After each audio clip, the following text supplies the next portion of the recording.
Praise the Lord. கர்த்தருடைய நாம் இந்த காலை வேளையில் மகிமைப்படுவதாக. நாம் இணைந்து இந்த காலையிலும் ஆண்டவரை நோக்கி பார்க்க தேவன் நமக்கு தந்த நல்ல பாக்கியத்துக்காய் ஆண்டவருக்கு நன்றி செலுத்தின இந்த நாளிலும் கூட மீகா எழுதின தீர்க்க தரிசன புஸ்தகத்தின் 7ஆம் அதிகாரம் அதனுடைய 11வது வார்த்தையை வாசிக்கிறேன். உன் மதில்களை எடுப்பிக்கும் நாள் வருகிறது. உன் மதில்களை எடுப்பிக்கும் நாள் வருகிறது. ஆண்டவருடைய மதில்கள் ஆண்டவருடைய வார்த்தை சொல்லுது, உன்னுடைய மதில்கள், உன்னுடைய பாதுகாப்பு அரண் தான் மதில்கள். ஆண்டவர் சொல்லுகிறார், உன் மதில்கள் எனக்கு முன்பாக இருக்கிறது. உன் மதில்கள் எடுப்பிக்கும் என்பது மதில்கள் இடிந்து கிடக்கலாம், மதில் இல்லாத பட்டணம் போல இருக்கலாம். மதில் ஏற்கனவே இருந்து நம்முடைய குறைகள் மீறுதல் நிமித்தம் பாதுகாப்பற்ற நிலையில் உடைந்து கிடக்குகிற நிலைமையிலும் இருக்கலாம். ஆனால் இந்த நாளிலே ஆண்டவர் நமக்கு தருகிற ஒரு வார்த்தை, உன் மதில்கள் எடுப்பிக்கிற நாள் இதோ சமீபமாய் வந்து விட்டது. அதன் அர்த்தம், நம்ம பட்ட பாடுகள், நம்முடைய வேதனைகள், சத்துரு நம்முடைய வீட்டுக்குள்ளால, குடும்பத்துக்குள்ளால, நம்முடைய தொழில் விஷயங்களில், நம்முடைய வருமான மார்க்கங்களில் சமாதான கேடுகளாய் நுழைந்த சக்திகள் நம்மை விட்டு, நம்முடைய குடும்பத்தை விட்டு, நம்முடைய வீட்டை விட்டு, நம்முடைய தொழில் ஸ்தாபனங்களை விட்டு விலக போகிற நாட்கள் சமீபம்.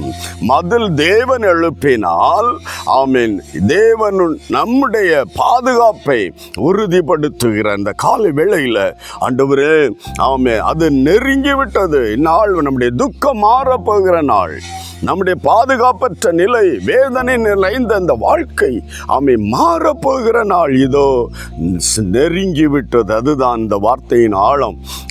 மதில்கள் எடுப்பிக்கிற நாள் இதோ வருகிறது, சமீபத்து வந்து விட்டது. இந்த நாளில் விசுவாசத்தோடு என் துக்கம் மாறும், என் வேதனை மாறும், என் பாடுகள் மாறும், கடந்து வந்த நெருக்கடியின் நாட்கள், கடந்து வந்த வேதனையின் நாட்களுக்கு ஒரு முற்றுப்புள்ளி ஆண்டவர் என் வாழ்வில் தரப்போகிறார். நம்பிக்கையோடு எஸ், உன் மதில்கள் எடுப்பிக்கும் நாள் இதோ வருகிறது, சமீபித்து வந்து விட்ட நாளிலும் கூட ஆண்டவரே, எனக்காக நீ எல்லாவற்றையும் அருமையாய் செய்து கொண்டிருக்கிற, நம்மை உற்று கவனிக்கிற, நம்மை உற்று விசாரிக்கிற ஒரு பரலோக தகப்பன் நமக்குண்டு.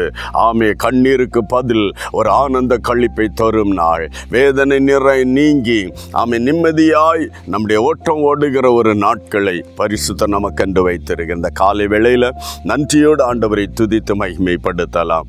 ஜெபிக்கலாம். ஒரு நிமிடம் சந்தோஷத்தோடு ஆண்டவரே நன்றி என்று சொல்லி துதிக்கலாம். நன்றி துதிக்கிறோம், நன்றி என்று துதிக்கிறோம், நன்றி என்று ஸ்தோத்திரிக்கிறோம். மகா பரிசுத்தரே, இந்த நல்ல அன்பு தகப்பனை காலை வேளையில் என்னோடு இணைந்து செபிக்கிற எல்லா தேவ பிள்ளைகளையும் உடைய கரங்களில் ஒப்பு கொடுத்து செபிக்கிறோம். கிருபை சூழ்ந்து கொள்ளட்டும்.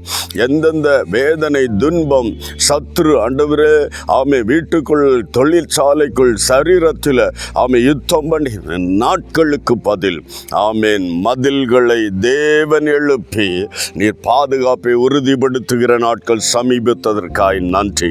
நீ விடுதலை தந்தங்களை ஆசீர்வதிக்கிற நாட்கள் சமீபமாய் வந்து விட்டதற்காய் நன்றி.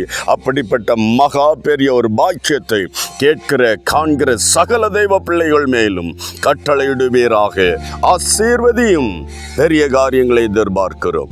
இயேசு கிறிஸ்துவின் மூலம் ஜெபிக்கிற நல்ல பிதாவே, ஆமென், ஆமென்.